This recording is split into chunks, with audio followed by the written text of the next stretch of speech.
10, 9, 8, 7, 6, 5, 4, 3, 2, 1.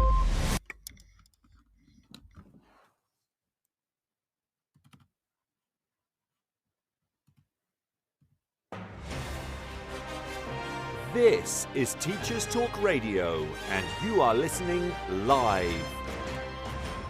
Hello, good evening, and welcome to the Late Late Show with Jeff Pedley on Teachers Talk Radio. Tonight, it's all about embarrassing moments in the classroom. Trips, falls, epic fails. What's happened to you at school? Did you ever recover or have to change jobs? I've been put on the Late Late Show for a reason. Come on, let's hear about those embarrassing stories. Tune in, talk it out. This is Teachers Talk Radio, and you are listening live. Tune in live at ttradio.org, or to join in the conversation, download the Podbean app and search Teachers Talk Radio. Follow the hashtag TTRadio. Tune in, talk it out with Teachers Talk Radio. Hello, good evening. It's Tuesday, the 25th of October, and it's the Late Late Show with Jeff Pedley. I'm extremely happy to be with you tonight. Have you ever had something embarrassing happen in the classroom? Now, wow, oh wow, oh wow. I have never had such a strong response to a request on Twitter. And I'm extremely happy to share lots of stories with you tonight. Now, you can get in touch with us via Twitter at TT Radio 2022 or via my personal tag at JEF_PEDLEY also.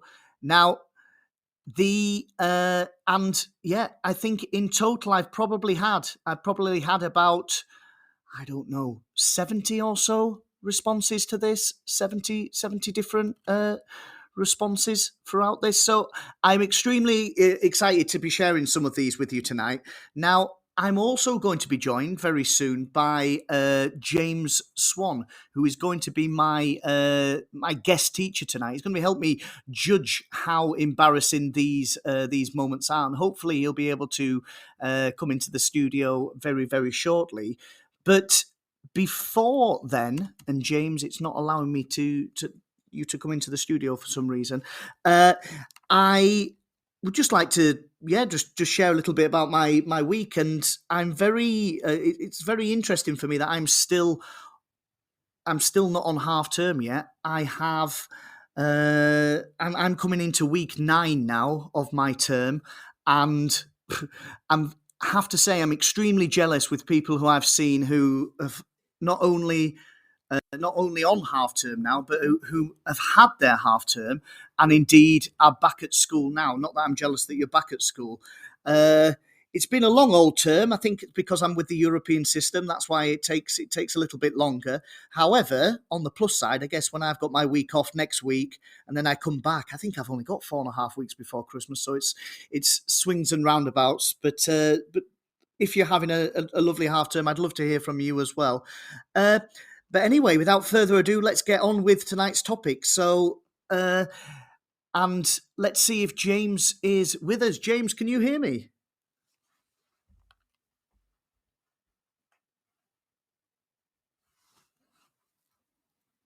Okay, Jeff? Yes, I can hear you. How are you tonight? Is it working? I daren't touch anything. Yeah, I can hear you loud and clear. How are you tonight, James? Oh, I'm good. I am enjoying my half-term holiday, so I am rested. I am full of vim and vigour. I am ready to go. And have you had a week's half-term or a 2-week half-term? It's just the 1 week this week, so I've already boxed off visiting the in-laws, so that's done. And then I've been to the zoo with my daughter. Nice. So pain and pleasure this half-term. Nice, really good. And how do you feel about me coming into my 9th week of term? I'll be honest. We have this conversation every once in a while at work. Sometimes you get a 5-week half term, which is a little bit too short to get done everything you need to do. Yeah. A 6-week half term is a sweet spot. 7 weekers are tough. 8 weekers are horrendous. And so the thought of you going into a 9th week, I've never experienced that level of pain, I'm afraid. Level of pain. I cannot sympathise. But I guess on the plus side, sorry, it's just rustling just a little bit. You might need to keep your iPad or phone just still. But for I guess on the plus side, as I say, when I come back, I've only got 20 days or so, 22 days, and then I'm on a Christmas break. So it's swings and roundabouts, I guess. It's such a short term, and my year 11s and my year 12s are on. They go off timetable for 2 weeks to have like mock exams and things. So actually, it should be okay. So you'll just be mooching about in a Christmas jumper, not doing very much. Mooching, that is a word I haven't heard for a while. Mooching, yeah. It's known as the mooch term. Yeah. I like it. So thank you for joining me tonight. I don't know where to start really. Well, I do. There's so much response. So the title, I'm sure you're aware of this. We're going to explore some embarrassing moments within the classroom. Don't ask me for mine. I don't know how many of them I can say. It's amazing working as a primary school teacher. Yeah, and it's always a bodily fluid or it's a swear word. Usually, they're the two things that tend to be involved in every primary school teacher's embarrassing stories. And I have to say, those two things, probably about 50% of the stories that I had as well, are inappropriate things that people have said and and bodily attributes. But anyway, I think I'm going to ask you to we're going to have to try and whittle down, aren't we, a top 3. We can't be teachers without doing some kind of assessment or grading, can we? Or is that going to take Absolutely. the fun out of it? So we need the assessment without levels. So we'll number them 1 to 3, I think. I think gold, silver, bronze. How about that? Yeah, by that the end of the sounds show. So the gold, most embarrassing moment, completely. Now, I've got a few of my own as well, and I don't know how to. I was thinking I might not mention that they're mine and just like say, I don't know. Brenda from Grimsby said this. And just like try and sneak them in so that I don't put myself on the line. But Jeff, I want you to consider this to be a safe space. Okay. Right. Okay. This is a place where you should feel safe to share your embarrassing moments. And the fact that we're on the late show as well, we're fine, aren't we? Yeah, we're after dark. Yeah. Yeah, we're fine. We can talk about bogeys and all kinds of things. No, I just look at the radio station. There's been so many good shows this week. Inclusion with Tom Rogers, and some really highbrow discussions. And then you have these 2 Yorkshire fellas come on and start talking about this. But anyway, have you ever been puked on? So I think I'm just going to start with mine anyway. I've jotted down my top 9. Right. Well, I'm on half term, so I haven't prepared anything. So I haven't got anything. Yeah. So we'll rely on your hard work. I don't think I'll go through them all, but I think right. So chronological order, I guess the worst thing that happened in my first few weeks as a teacher, I was teaching So those of you who don't know, I'm a secondary school teacher, and normally for my first 10 years, I was teaching around the Essex area, and I was teaching at a school, in Essex, academy in Essex, and I was teaching a year 10 class, and it was just a normal lesson. I was nervous as an NQT, and I'm not as fluid moving around the classroom as I am now. I was quite robotic, quite rigid. And anyway, I was doing the register, stood at the desk, and just the top 2 buttons on my trousers popped off, and I was wearing quite baggy trousers as it was anyway, and I didn't have a belt on. And so did you punch yourself? I just remember it would be weird to hold them up. I just went against the back of the class. I just stood against the board, and I just held myself against the board. I stood and I just lectured for like 45 minutes or something, just so that I couldn't move. And the kids at the end were like, "Sir, can you come and check my work?" I'm like, "No, I'm just doing this here." And then at the end of the class, I was just still stood there. So I just stood against the wall, looking like the most nonchalant teacher, like the Fonz. Just wedged myself against the wall for 45 minutes. Oh my goodness! But again, That is a safeguarding concern. Yeah, but I was an NQT, so I was probably already. I know I was quite nervous at the start anyway. Maybe so. I don't know. Was your shirt tucked in? Could the children see that? I think so. Did you have some kind of, I think maybe so. a suit jacket or something that you could just hide? Yeah, Oh my goodness! a trench coat. Right. Anyway, so that's that. I remember that being one of the first things. Right. Well, I'll be honest. That's up there. Already. That's going to be in and around the top 5. I can guarantee it. I'm not sure we can. Well, you've seen them. You know what's coming. That was within 10 years of my teaching career. I'm 15 years in now, so yeah. But it's already. I've already. It's quite hard to find some of the comments because there were so many of them. But I had a couple of people who talked about clothes malfunctions, trousers. Oh my goodness! There's just a comment there. I had split trousers years ago, and the textiles teacher came in. I've had my trousers split. Yeah, and it wasn't just a little hole in the crotch. That they went, from all the way up the back, right down the middle. And I remember I went to my year 4 teacher. He was my friend, and I went in, and he was like one of the only other male teachers in the school. And I went, my trousers have split. What the hell do I do? And he lent me a pair of jogging bottoms that he had for PE. Yeah. But this kid's like, I'm 6 foot tall, but he's about 6'6", 6'7", and I remember wearing these jogging bottoms all day. And if I'd have pulled them up, they'd have come up over my shoulders. Oh, there you go. See, so we've all had wardrobe malfunctions.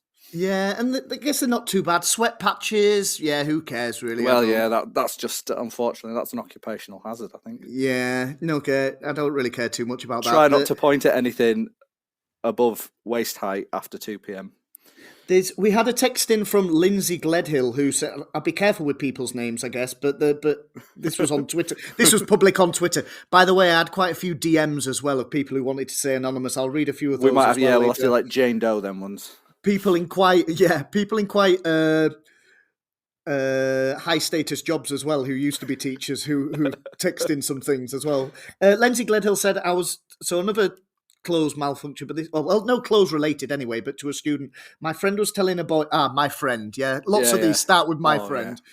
My friend was telling a boy to tuck his shirt in and accidentally said, "Get that shirt off." I feel we're in a CPOM's minefield here as well, aren't we? Yeah. CPOMs. CPOMs, yeah. But anyway, another thing that happened to me. Oh, where are we going now? Is this you? Back to you again? Yeah, back to me. Jeff, can I ask you a question? Go ahead. Is this whole idea for a podcast a thinly veiled attempt at getting some things off your chest? or my legs. Go on then. Right. Anyway, trouser buttons. It's not chronological order because this was on my teaching placement. This was before this even happened. Before I even qualified. But have you ever had to teach sex education? Yes, definitely. So for us, the real gritty stuff happens in year 5 and 6. I think year 5 is actually worse than year 6. So yeah, definitely, and I've done both of those years. Yeah, I'm well versed in that. And any embarrassing moments you'd like to share along that way? I've got some embarrassing moments, but I might have to PM you them to see if they're appropriate. Yeah, fine. We'll just leave it now. I guess I got proper stitched up on a placement. I mean, I was supposed to be observing a science teacher. I'm an English teacher. I was supposed to be observing a science teacher, and and ended up teaching half the class sex education. I had no idea whatsoever. We did that thing where you write down. That's not something you want to admit, Jeff. You write down on a piece of paper some questions. Oh, my The Ask It basket. Yeah. Is that what it's called? The Ask It basket? Love an Ask It basket. Yeah, because it basically stops the kids putting their hand up and asking the most inappropriate, difficult to answer questions. Got to have an Ask It basket. Paul's just said this is Jeff basically doing his therapy on the cheap, which it kind of is. Speaking of which, happy to oblige. I've got another confession to make here as well. When we do the Ask It basket, I very rarely read what's in the Ask It basket. I just make up whatever. Oh no, we save them up and take them to staff meeting and have a good laugh. Yeah. So people say that ask it back skit in a Yorkshire accent is the best thing I've heard today. Oh yeah, well, it would be the Sorry, Liz. skit, more skit, wouldn't it? Yeah, sorry. So yeah, they put the questions in the ask it basket, and Careful how you say it. basically, some kid. I guess this isn't embarrassing for me, but just generally embarrassing. The kids, what did they say? So it was something like we'd been teaching about like hair growth, blah blah blah, and they said, why did you say that only men have beards? Because my dad says my auntie Stacey needs to have a shave, and I just remember thinking, so kind of embarrassing for Auntie Stacey. Oh, Stacey. But not necessarily for me, I guess, in that moment. Oh, Stacey. Shall I do one more of my own before we move on to a few more? This one was. I said it was chronological order. I'm going back in time. I'm now a teaching assistant. So, I started as a TA as well. Yeah. How long did you do it for? I'd only did it for 6 months before my teacher training started. But yeah, absolutely loved it. I think that it's absolutely amazing when you do your teacher training. If you're going to go into teacher training, you do a TA before. I think it should be mandatory. You need to know. I think as teachers, we all need to be acutely aware of what we put these poor people through. Yeah. And I just stole everyone's resources and like chose the best bits of their personality that worked well, or tried to anyway, that worked well in the classroom. It was the right shortcut. But I was sat in the staff room. Now, I was a teaching assistant at the school where my sister went. So, like, I'm 7 years older than her. So I was a teaching assistant and she was still at school. And this isn't embarrassing necessarily in the classroom, but I was sat in the staff room and I'd only been there a week, like a week or so, and the teachers didn't really know me. And anyway, this cover teacher sat down and she'd had a really difficult lesson, and she was like, "Yeah, the class were awful, blah blah blah." But there was one kid in that class that I just couldn't stand. There's not even anything that she didn't really do anything. You know, when you've just got a face that you don't like. And I was like, just sat there like, this is awkward. This is really awkward. And she said, "Yeah, it's Claire Pedley." And I was like, it was my sister. And I was like, and so I covered up my badge. And everyone around the table knew that it was my sister. So, and it was so embarrassing for her. And I was and she was like, "Yeah, she hasn't even done anything that wrong." But and I was like, "Oh my lord." So, and then another teacher said, "Yeah, we're going to take her out of this competition." So I text under the desk, "Claire, I don't care what you've done. I don't care, blah, blah, blah. Come to the staff room and come say sorry to this teacher." She just randomly out of the blue just turned up and knocked on the staff room door. "I'd just like to apologise for any of my behaviour in the class." And everyone knew what was going on. But I guess it was embarrassing really embarrassing and for the supply teacher, for the cover teacher, but not necessarily for anything else. You've got to, and again, like, I would never say anything about any student anyway, but never mind in the staff room. But proper embarrassing. Well, yeah, you should have started asking, well, what is it specifically? Considering that you probably look quite similar, what is it specifically about her face that you don't like? She looks like me in a wig. Yeah, anyway. I'd be giving all up. Yeah, I don't know how to deal with that one.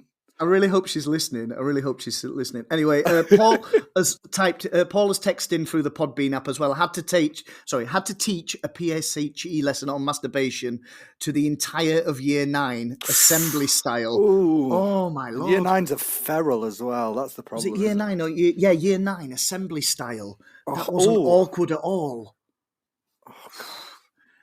An assembly, a sex education assembly. A sex ed assembly. Well, that's one way of going for it, I suppose. Oh, no. You need divide and conquer, definitely. Yeah. Small groups, get them on their own. Corner them, give them the necessary information and tell them never, ever to speak of it again. It's getting too close to safeguarding. Right, anyway, so so I'm going to start to read in a few others as well. I haven't released my golden embarrassing moment yet. But I'll keep that for later. I think yours are pretty good so far.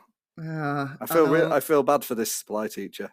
I was once sick in a bin as well when I was really ill, but I don't think. Well, anyway, I feel like I've got Tourette's, right? Anyway, so This is what. Do you know what, Jeff? Let the healing begin. This is what happens once you open the gates. Let it come out. It's going to be okay. Thank you so much, everybody, for listening to my therapy session. I've just seen that my sister's listening in as well, which is really funny. I wonder if she was listening to that just then. Right. Anyway, so I think she heard you describe her as you in a wig. Oh. So this is an interesting one. Georgie Killip, I think I pronounced that right. She was teaching poetry, and this is on Twitter. She said this at the @TT Radio 2022 hashtag. Teaching poetry and hearing students say, "Look, it's by Tom Hardy." She replies, "Sadly, not the super good-looking actor." And there was a chorus of laughter followed by, "Miss, do you know that that's blah blah blah's uncle?" Yes, I didn't know I was teaching Tom Hardy's niece. Both of us very red faced. So yeah, like accidentally let her celebrity crush come out and then be related to someone. That one wins points. That one wins points for being embarrassing, but it loses points for the blatant name dropping, I think. Okay. We'll put that in the middle. Neil, not Santa Alay. It's an interesting name. He's not Santa. Yeah, he's not Santa, just to clarify. Okay. Texting to say he told a group of boys to place their balls on their line. Oh, yeah, we've all had that one. Yeah, oh, yeah, definitely. In a PE lesson, you know, you give them a task, they do their task. Right, come back to me, and then keep your balls still, and then the sniggering begins then, doesn't it? Yeah, there's been a hell of a lot of people who've texted in with, like, lots of times when you, like, mix two words together, or you've got two words very similar together and you end up swearing. Or saying something inappropriate. I had a sweet little year 5 girl. We were doing we'd just done sex education, or we were in the process of doing it. I think we were doing sex education. We were doing sex education in year 5, and our English topic was The Lost Thing by Sean Tan, which, if anybody's seen it, is a really lovely picture book by Sean Tan. It's fantastic. And they were doing a piece of descriptive writing, and they were describing, I just can't remember. It's like I think they'd chosen to do themselves as the lost thing. So this thing, it's like it looks like a big red kettle, and it's got like tentacles coming out of the bottom of it. And she was reading, and I said, "Oh, read it out." So we were sharing, and we were editing, improving, offering suggestions. And she went, and I woke up. Oh no! I woke up, and I could feel my testicles burning on the hot sand. And she just stopped, and like the whole class, there was like 5 or 6 seconds, and I went, "Do you mean tentacles?" And she went, "Yeah," and then the whole class just burst out laughing. That's just because obviously it was on her mind from obviously what we'd even been doing the day before. Felt so bad for her. I think that's a common one I've heard. Again, like going through these, I think tentacles and testicles has been one that's been also with science teachers. I've seen quite a few times organism and orgasm. That's popped up. Definitely, yeah. My wife was teaching in year 3, and she was reading Charlie and the Chocolate Factory, and she kept going, "I'm going to do it. I'm going to do it. I'm going to do it." And obviously, Willy Wonka became something else. A slight vowel shift on his surname, and and then she's like, I think she put it in her head that it was going to happen, and then she manifested, and it did happen. That links to what Steph Standing has messaged me on Twitter. She was starting letters task on the board for a year 10 German class. They use the first letter of the word to write a TL sentence. She didn't notice that she'd written I and then a space WANK. That's a bit awkward. How blue are we allowed to get? I mean, I know we're the late show, but I don't know. Well, yeah, I think they can put explicit on the Spotify afterwards anyway. I think, yeah. And well, if they're going to do that, Jeff, we can just unleash, can't we? And I don't want to share this one because it probably is a bit too far. But there's some words in English where if you're writing it on the board and you cut off halfway through, it says things that are not the best as well. But oh God, I'm not going to go down. Whose idea was this podcast? Right. Anyway, anyway. Let's have a look. Yeah, a few people. Again, lots of embarrassing things have been things that people have said. So, for example, Mahala said, "I once told students to do your breast." Oh, Ninth graders thought that was that's a nice middle hilarious. class one, that isn't it? A nice Yeah, one. That's a bit more highbrow. More of them. yeah. It's like if that's the the classiest thing we've said on the show too far, it shows you where we're going, isn't it? Anyway, Have you got any of people falling off chairs? Because that seems to be like an annual event for me, and that would make me yeah. feel better. Just let me just check. I did see one from this. So who said this? Yeah, I can't. Oh yeah, Emmeline texted in and said, "When I went to sit on a chair, missed and somehow somersaulted before landing on the." My favourite part about falling off a chair in front of a group of children is there tends to be about 5 seconds of stunned silence, and because I had this, I was in year 5, and you have your chairs with the wheels on, and I put my coat on the back of the chair. And I was doing something. I sat on my desk to grab something. I went to stand up to go and help again. I pushed the chair back. The coat went into the wheel. The whole thing tipped backwards. And the next thing I know, my feet are in the air and the class is silent. And I was just laid there staring at the ceiling. And the only thing I could think to do was go, I've fallen off my chair. And one of the kids just went, "Are you all right, Mr. Swann?" I went, "Yeah." And I just stayed there for like another 10 seconds, just contemplating, and then jumped up and I was like, "Right, let's go with the lesson." And they're all just looking at me like, "Do we laugh? Do we not laugh?" This doesn't seem like such a big thing, but I think it really reduces your power in the classroom if you ever sit on a broken chair and it goes down when you sit on it. Yeah, not that I rule with an iron fist, but there has to be a certain level of command and authority in the room, and I think when you've just decked it off a chair, it's somewhat lessened, I think. These Paul Blaylock has texted in as well. Now, Paul, I think this is your therapy session as much as mine. He says he fell off a drum stool whilst playing the drums because obviously you've got the sound with that as well. Oh, yeah, badum-tish. Bonus points if that's like in the middle of an assembly as well. Yeah, proper sensory experience, that, isn't it? When the show-off teacher goes to the front to play an instrument, yeah. Yeah. Have you ever had or been involved in a embarrassing assembly moment? Oh, I try and stay out of assemblies. Yeah, they frighten me. I hate doing assemblies. Yeah? No, I can't think of any.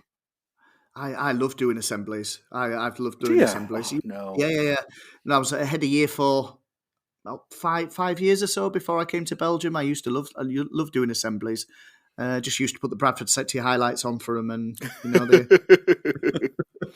I'm joking. Yeah. What did you do for the other 15 minutes?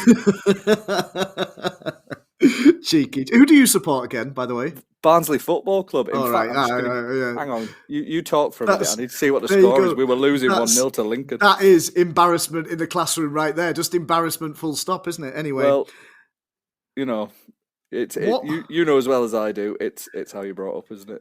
I think when it comes to assemblies, I think the most embarrassing things I can remember are when people play YouTubes and there's sometimes adverts in the middle. Oh, I'm sorry. I was thinking about this. That tech tip? Yeah. That Teachers Talk Radio does. One of them should be install onto your web browser a decent ad blocker. Yeah. Because the amount of, I do a few lesson observations and stuff as part of my role at school. Yeah. And it's unbelievable how quickly a lesson can derail if you have to watch a 15-second unskippable advert because you want to show the children a video or something like that. Yeah, and the worst thing with it as well is it depends, obviously the content of the advert depends on probably your cookies and things like that. So I've been in assemblies when really random adverts have popped up in the middle, really awkward. Not necessarily bad, but just a bit, I don't know, somebody dancing. I hope my wife doesn't mind me saying this, but my wife, when we were trying for a baby, and she started getting loads and loads of pregnancy test adverts, and she had that. She was teaching a lesson; it wasn't an assembly, and it was just doing clear blue adverts and stuff. Oh wow, that one's rough. That one's rough. Wow, wow, wow. Luckily, Barnsley- I think it was year 3. I think it went completely over their head. I didn't think they realised what it was, but yeah. Oh. Oh. And the most embarrassing moment of the podcast to the show so far, Barnsley are losing 1-0 for you. Sorry about that. Yeah, I know. So Paul's just put a hyphen between the T and U of YouTube, and it gives you a full screen video with no ads. Oh, There you look at go. that. I Go never on, knew Paul. that. Thank you, Paul. Paul, we are getting some mileage out of Paul tonight. Thank you, Paul. We are. And I guess when you start to think of computers and ads and things like that, the teachers have you ever seen teachers who Google things without like live with the screen sharing? This is awful. I keep getting flashbacks. Yeah, I've done this. Year 5, it's a Philip Pullman novel. Yeah. Called Cogheart. It's a fantastic book. It's quite short. It's brilliant, and it's set in Germany, I think, somewhere like that. And it's set. The first scene of it is in an old tavern, and then one of the main characters comes in, and working in the tavern there's a man behind the bar, and there's also a barmaid. Yeah. With the screen on in full display of a year 5 class. Oh no. Googled, because they were like, They were like, so we were going through what each of the characters were. We're doing a bit, guided reading, character development, exploring, understanding who we've got in this. Because right at the beginning of the story, I Googled German barmaid with the screen on. Now, luckily, the school internet firewall was okay for the first couple of rows of images. James. But beyond that, it couldn't really handle it. And there was quite a voluptuous young lady on about the 3rd or 4th row down on the image search. And I'm looking at the top row and saying, like a barmaid. And some of these lads start laughing. I'm like, what are you laughing at? What are you laughing at? And I looked, and it was there. And there's no coming back from that, Jeff. Oh, no. That was the end of that guided reading lesson. That's the end. Well, it was guided anyway, but I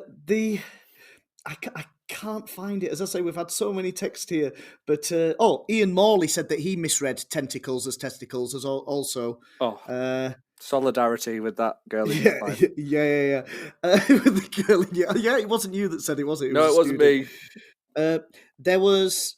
I've just forgot what was your. Oh, what were you talking about? The Google Images. Yeah. Somebody texted. I'll find his name in a moment. He wanted to take This is really bad. He wanted to take his kids to Wet and Wild, and he Googled Wet and Wild seemingly in the middle of the lesson, and he just said like, again, I think the firewall kicked in luckily, but he was in a very precarious situation. We're going to have a very short date. We've got some amazing messages from our sponsors, and also we have got some tech tips coming up just over the next couple of minutes. But before and we'll come back for the second half because we need to start putting some grade into this. I've got my golden nugget that I want to share with you in the second half as well. My most embarrassing moment. Although, and luckily, golden and nugget is nothing to do with the. Oh well. Yeah. Anyway, it's nothing to do. It's not completely anything to do with. Anyway, moving on. The who's winning at the minute? Do you think? Which moment stands out for you? I think a year 9 sex education assembly has got to be up there. Yeah, and I also think you doing an impression of the Fonz with your fly open. It's quite good.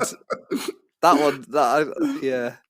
I've just seen my mum has texted in to the show and said hang on. So we've got your sister, your mum, Jeff. Is this an intervention? My mum has just texted in and said, your Auntie Susie embarrassed them. Can we put this down as an embarrassing moment for you? Yeah, sure, go ahead. Your Auntie Susie, this is so funny. You were talking about slips and falls. Embarrassed her music teacher by slipping and putting her foot through the cello that had been left lying on the floor. Put her foot through the cello. Oh. I hope it wasn't they're not cheap. We're moving away from kind of us as teachers, but as students, I remember in a chemistry lesson, we had a teacher, Dr. Packer. He was retirement age. He was past retirement, 80 odd years old, and he had this big lump of sulphur, and he loved to pass. So random. Proper Yorkshire education. He And just got it out at pit that morning. And it was proper big, and he used to pass it around the classroom just to show us what Sulphur looked like. it's probably not very safe when you think about it. But anyway, it was passed around the classroom, and he constantly kept saying, "This piece of sulphur is older than you. This piece of sulphur is probably older than your parents." And it was going around the classroom, and I dared my friend Gibbo to drop it on the floor. This is really bad, sorry. And he did. He accidentally slipped out of his hand. Oh, I feel, as a teacher now, I feel awful now if people would do these things to me. But the classroom absolutely stank, of course, and we all had to get evacuated out, and probably some kind of mental damage as well along the way. But right, we are going to have a break, but please stay with us. After the break, we'll see and the news and our amazing sponsors.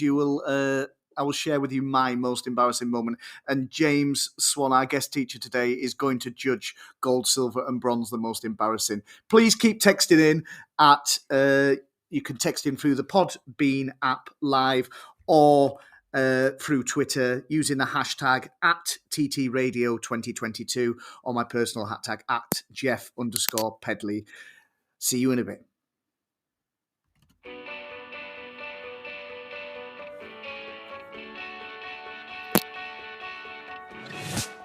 This episode of Teachers Talk Radio has been made possible with support from Witherslack Group, the UK's leading provider of SEN education and care. They're here to support you too through an ever-growing offer of free resources, including webinars, podcasts, articles, and events aimed at supporting teaching professionals like you.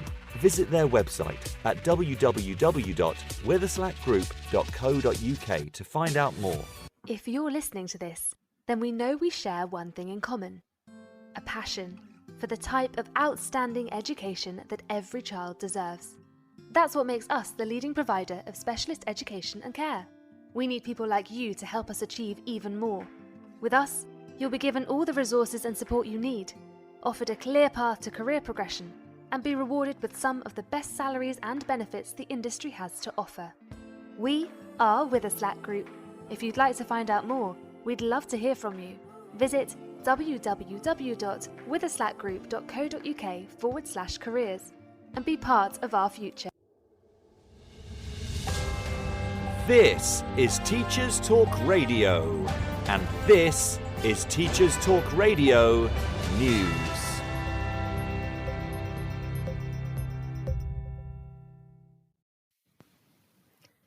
A London council has waded into the ongoing debate over free school meals by writing to the government calling for the eligibility threshold for secondary school children to be almost tripled. It is currently set at £7,400, but the letter from Southwark Council suggests a rise to £20,000 per year. The letter, quoted in the Evening Standard, calls on the Secretary of State for Education, Kit Malthouse, to act now to avert a calamitous hunger crisis. It urges the government to initiate universal free school meals for primary age pupils, alongside the raise of income threshold for secondary pupils. The letter coincides with calls from Feed the Future, a coalition of campaigning organisations coordinated by the Food Foundation, for the government to extend free school meals to all children living in poverty in England. This appeal is also in line with National Food Strategy recommendations, which were released earlier this year. STV News reports on how teachers, parents and young people from across Scotland are to be asked for their views on plans to reform the country's education system. A consultation has been launched as part of an independent review of qualifications and assessments, which was first announced in 2021. The review is being led by Louise Hayward, Emeritus Professor at Glasgow University, and it will provide advice for ministers to consider in March 2023. It is hoped the consultation will gather opinions on the balance between exams and other forms of assessment, as well as how a wider range of learners' achievements can be recognised. The consultation will close on December the 16th this year. Professor Hayward said that the reviews of qualifications and assessment offers Scotland an opportunity to look to the future, whilst Education Minister Shirley-Ann Somerville said the review and consultation process had a clear purpose in improving experiences and outcomes in education. In Northern Ireland, 2 primary schools have created an animation focusing on children's mental health. The animation is called Our Wee Thoughts and Feelings and was created by pupils from Elm Grove and Christ the Redeemer primary schools. The animation was created through Our Generation, funded by an EU Peace 4 project and led by Action Mental Health. The project also received funding from the Executive Office. The project aims to build positive relations and emotional resilience in children and young people. Pupils completed the Better Together programme, learning about friendships, empathy and breathing techniques to help manage feelings. The animation workshops were held in both schools, with children travelling between the east and west side of the city. The objective of the Our Generation project is growing up better together and is currently being delivered on both sides of the border. Its core aim is to build positive relations and emotional resilience in communities impacted by the Troubles. Earlier this month, we reported on the 3 dads walking as they campaigned to get suicide prevention on the school curriculum in all 4 home nations. One of the 3 dads, Mike Palmer, who lost his daughter to suicide, has now won a Pride of Britain Special Recognition Award. Mike and the other 2 dads, Andy Airy and Tim Owen, have secured 127,000 signatures for their online petition, which should now prompt a debate in the House of Commons. The Pride of Britain Awards will be broadcast on ITV on the 27th of October. This has been your Teachers Talk Radio News with Joe Fox. This is 2 Minute Tech with Steve Woods, your tech briefing on Teachers Talk Radio. Hello, this week I'm going to talk about the power of a like. You know that little thumbs up symbol or the little red heart? In the news, young people are finding a reply to a message with a thumbs up as annoying and are looking to avoid using it. Why? Well, you pour your heart out, take the time to construct, punctuate, even find a GIF that matches the mood to get a thumbs up returned faster than the time it takes to read the message. Laughy face emojis are another questionable reply. Are you one of these people? And do you need to consider how you reply to messages or not? Before we get all emoji and all, see what I did there? I would like to share the true power of a like. I don't have that many followers on Twitter. It's always a nice surprise when I take a look to see someone has liked something I've said. However, this week I had the best like of my life. I was asked to be keynote on the ICT for Education conference in Manchester, and while I was there, I took a selfie with Professor Miles Berry, who is Professor of Computing and Education at the University of Roehampton and has lots of kudos in the computing world. When I checked on Twitter later that day, I saw that none other than Martin Dougimas, founder and CEO of Moodle is an open source virtual learning platform, he had liked my tweet. Martin Dougimas is one of my computing heroes, and he liked my tweet. I do think actually he was liking the fact that Miles was tagged into it, but I'm just going to brush over that part. The point I'm making here is liking and reacting is a powerful thing. It may be annoying that you get a heart or a thumbs up or an okay hand back, but you got a reply. Acknowledgement that I have this and thanks for sending. Acknowledgement that I'm busy and will read this later. So yes, sometimes liking a message may be seen as a lazy way out, but is it not better than getting nothing back at all? I'd love to hear your thoughts on the emoji response. In fact, I'll be tweeting about this week. Please like it or even take the time to reply. As always, tag in at TT Radio 2022. I'm Steve Woods, and that was 2 Minute Tech. 2 Minute Tech with Steve Woods, your tech briefing on Teachers Talk Radio. Hello, good evening. You're listening to The Late Late Show with me, Jeff Pedley, and tonight we are talking all about embarrassing moments in the classroom. I'm very pleased to be joined by James Swann, who's a primary teacher who's been helping me through this minefield tonight. And James, you say, what's your top embarrassing moment at the moment, do you think?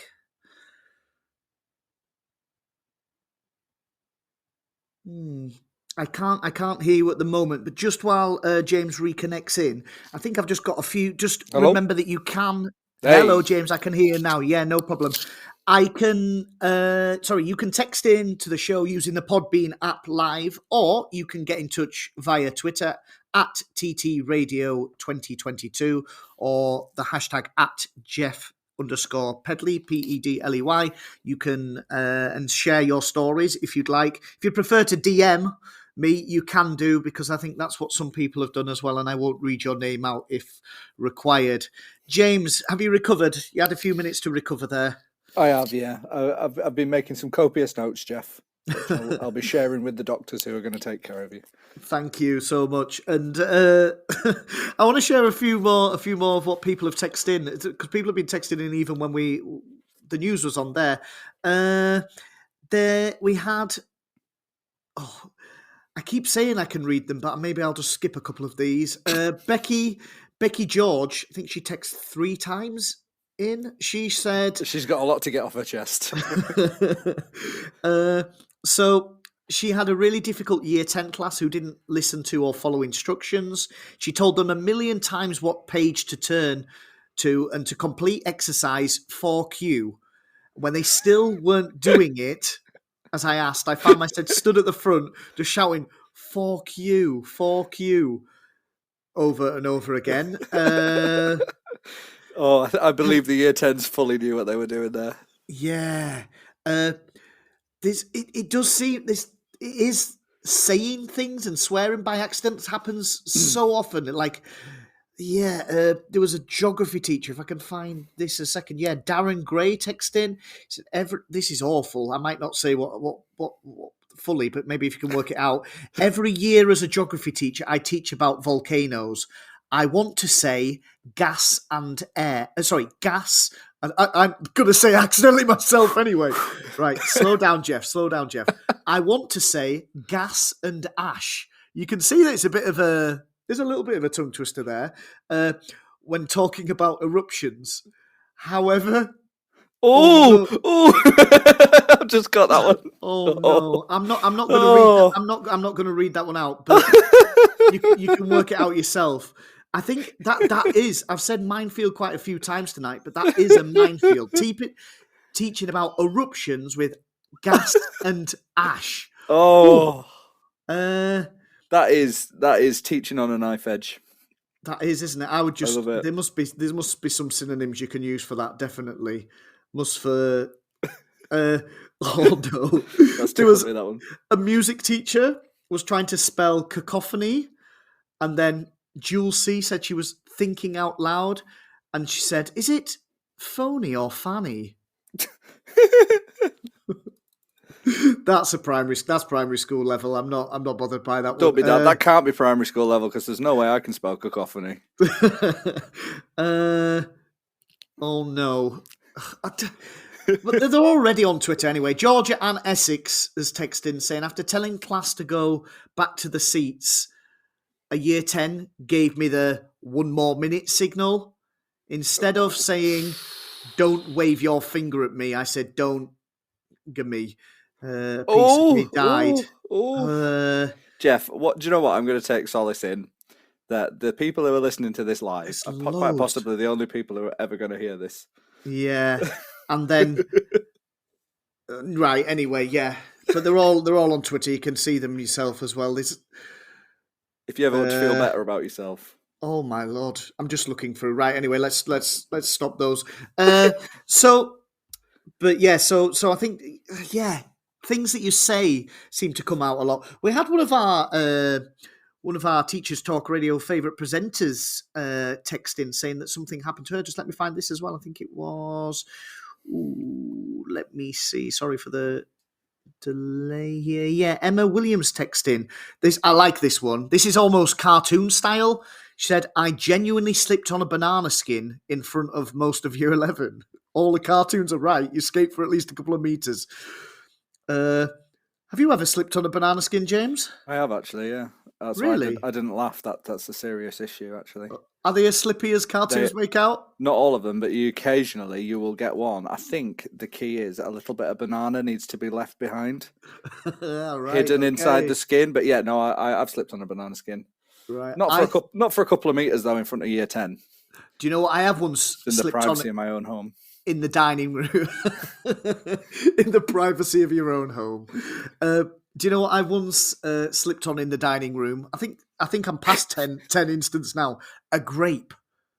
Oh, yeah.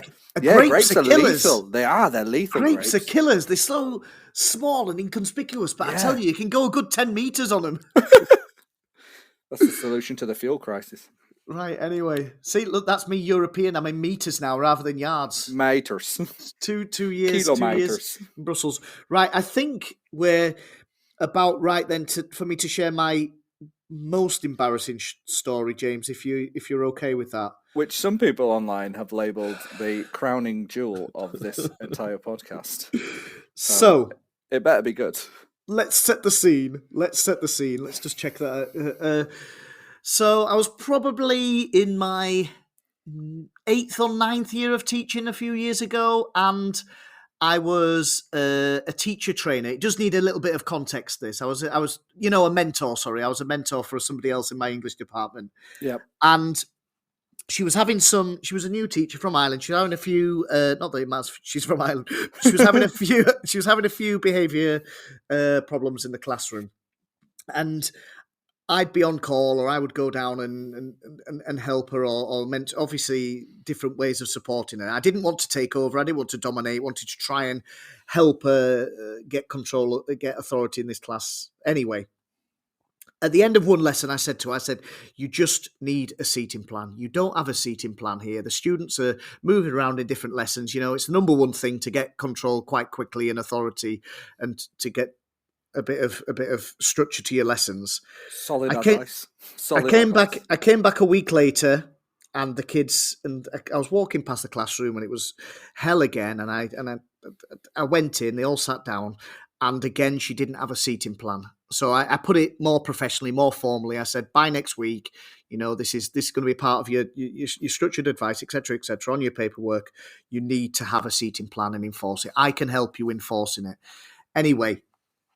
It came to the third week, and I was walking past the classroom, and again it was absolutely crazy. There were kids sat on the floor.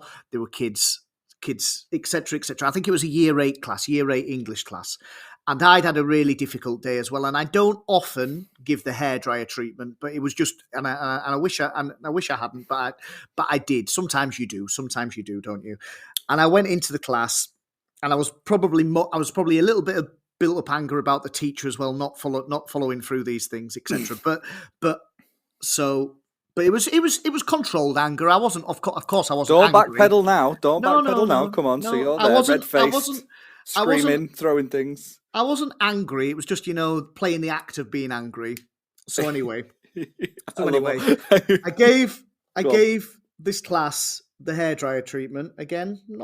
Not my proudest moment, but anyway, I gave them, and they were there in that moment after you.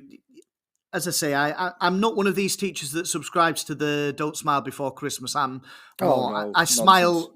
I smile all the way through, and then if they do go, and I still have high expectations, of course, but then when they go past them, then I think it has more of effect sometimes. If you occasionally need to bring out the big voice. Yeah, if you can be stern. Anyway, so I let them have it, and the class was absolutely silent.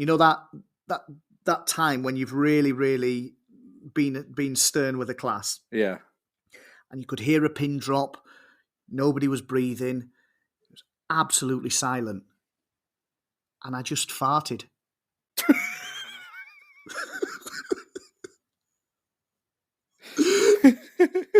I just farted because I wasn't the pent up rage. And I wasn't really angry. I wasn't really stressed about the situation. It was all fake anger, I wasn't. You just wafted it towards them and walked out of the classroom. But it wasn't an orchestra. It was just. Yeah, what are we talking? Are we talking like a first thing in the morning kind of job, or is it just it was loud. A friendly toot? It was loud enough for the first row. And I just remember this kid, but because they were so scared or on the edge because they'd just been shouted at, they didn't react to it. So because they can't, even because they were so, in the zone of, and I didn't know what to do. So, and I was just thinking for these poor kids, who is this guy? He's come in, this senior teacher's just come in, yelled at us, and then just farted at us. who does he think he is? And so I bet they didn't do it again. And if it would have been another teacher that, like I say, a good relationship, I might have, I don't know, said, "Can I just have a word?" Or maybe I laughed at, but I was still angry at her, so I couldn't go anywhere. I was like stuck. So I just went to the back of the classroom and I opened the window and I just laughed my head out the window while they were getting on with the work. And I have never been so embarrassed, but at the same time, I was quite relaxed about it all. But did she sort out a seating plan? Because if you'd have done that in my classroom, I think I would have started paying more attention to the advice you were giving. You thought that was because, part of the tactic. Because if that's what happens when you don't do something, like what's level 2? That's what you're going to find in your desk drawer. Oh no! I was so embarrassed because literally, I'm sure. I mean, just like all other teachers, How loud must you have been shouting? Just like other teachers, if you need to fart, you just go find someone you can fart and then move to the walk around, have a fart, move back to the front, blame it on find a the kid that normally farts and go and do it with them. Blame it on a kid. Blame it on a kid. Like no, that's not embarrassing. That's just good practice, isn't it? So it's one of the teaching standards, I think. Strand 5. Oh no! Right. Anyway, let's get back on track. So yeah, that's probably been my most embarrassing moment. At this rate, you're going to end up with gold, silver, and bronze. There's definitely bronze being mentioned, right? Anyways, so I think that's what you said yourself. You haven't really thought about or managed to. I'll be honest. Think of a moment. I mean, I'm on half term, Jeff. I've done no preparation for this. No, and nothing has happened that's that embarrassing to stand out. I mean, it's all good. It's quite good. Like Laurel and Hardy stuff, like playing rounders. Yeah. And just running through a hedge. I've done that one. I just disappeared over the other side of the hedge, chasing after a tennis ball like a Labrador. I'm not sure any of these things have happened. We've got slipping on a banana skin, running through a hedge. What's next? Like an anvil falling on your head? Yeah. I was once walking past the music department and there's a piano and it was being hoisted through a second story. Yeah, right. So I think we're gonna have to bring this to a close and to some kind of conclusion here.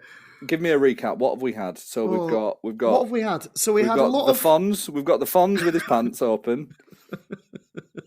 There was a few good ones. There's been a few. There was again, I can't find it. We'll have to go back onto the tweet to find them. But there were people who had. Yeah, there was a lot of slips, wasn't there? People slipping, weren't there? There was slipping downstairs and slipping on banana skins, trips. Lots of inappropriate things in the class, like being said by accident. Sex education. The having to do a whole. He didn't say whole school, did he? Did Paul? But he said the whole of year 9. He said. Oh yeah, a whole of year 9. That is like what's a typical secondary cohort? I've never worked secondary. Well, it depends. It depends, of course. The school I'm at the minute is massive, and it's 300 per year. And I think at the smallest school I've ever worked at was 150. There you go, Paul. 120 says Paul. Oh, Paul says 120. Let's just for a second imagine standing in front of 120 people, delivering what I can only assume to be a PowerPoint. With animations and diagrams about masturbation, and then having to work there for the foreseeable future. I don't know. I think that it's got to be top 3, hasn't it? That's got to be top 3. I guess if the pure cringe of it. At the end of the day, though, if you deliver it professionally with confidence, it'll be fine. I think it'll probably be more embarrassing for the students. It's not what he was. It's not. I'm sure he did it professionally. It's just the situation he's found himself in there. That's just, divide and conquer. I think you're right with it when it comes to sex education. So that one's got to be up there. And imagine, I know he's still listening live as well. Imagine putting your hand up and asking a question as well, or a student. Oh, right. Anyway. Any questions? I should say that. Yeah. Where's the ask it basket? Get the ask it basket round. It's just a basketball hoop at the back of the thing. You just chuck them in on your way out. Do you know one of my new favourite things to...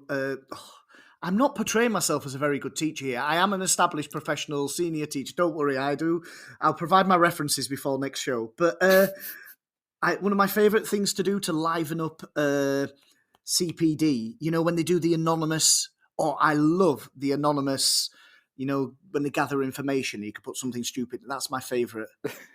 Especially if it's an external person delivering the CPD. Yeah. Throw them off the game. See what they're made of. Yeah, it's not necessarily embarrassing, just unprofessional. But anyway, let's move away from that. So in bronze position, you've got Paul and his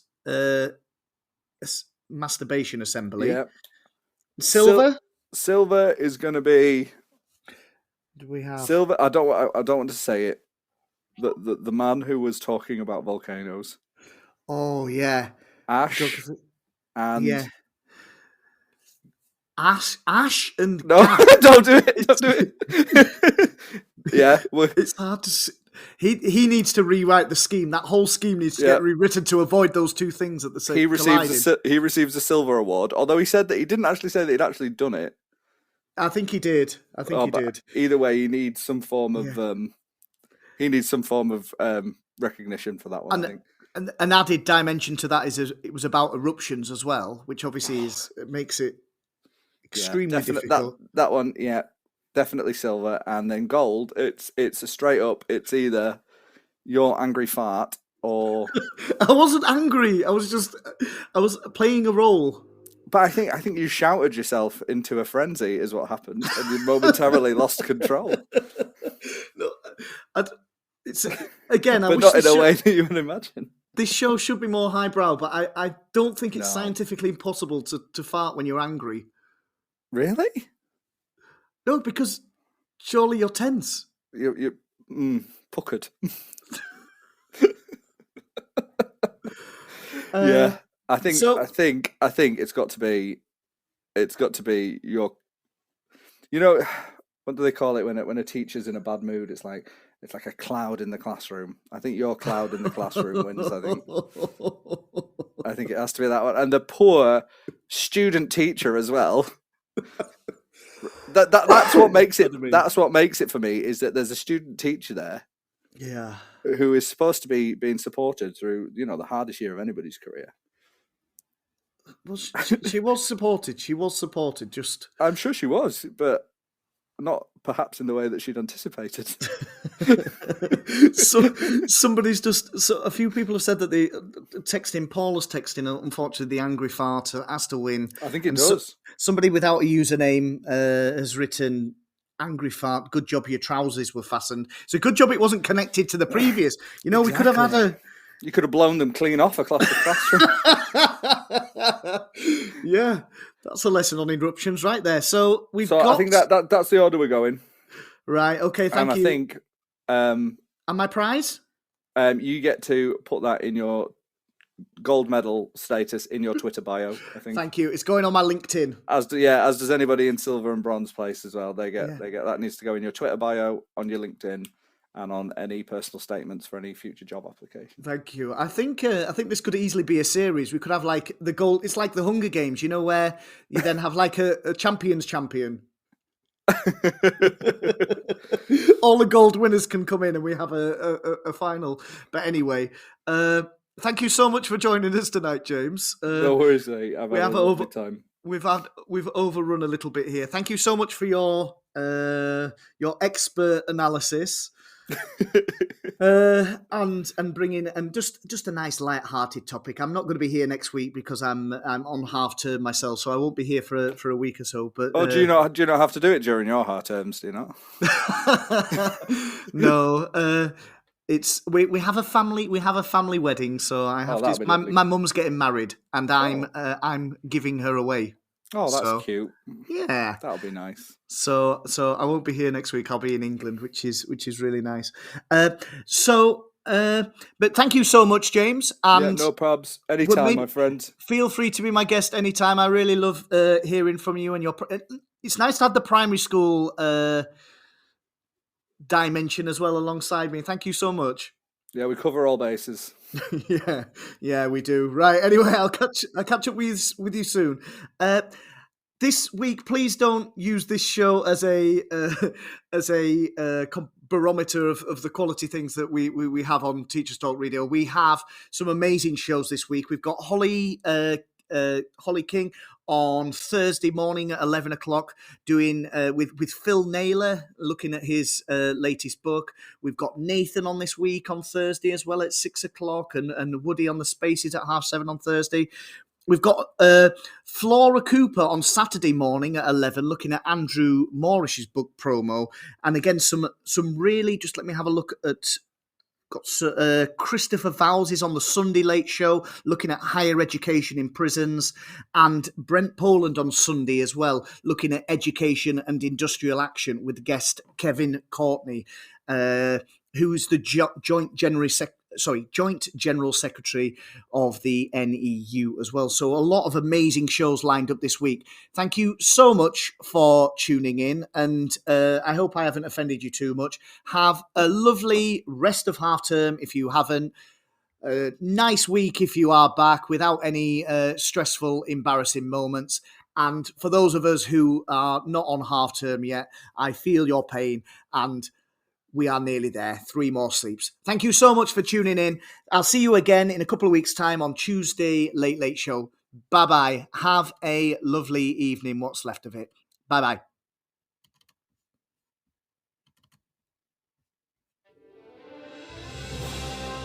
You've been listening to Teachers Talk Radio. Tune in live and listen back at ttradio.org.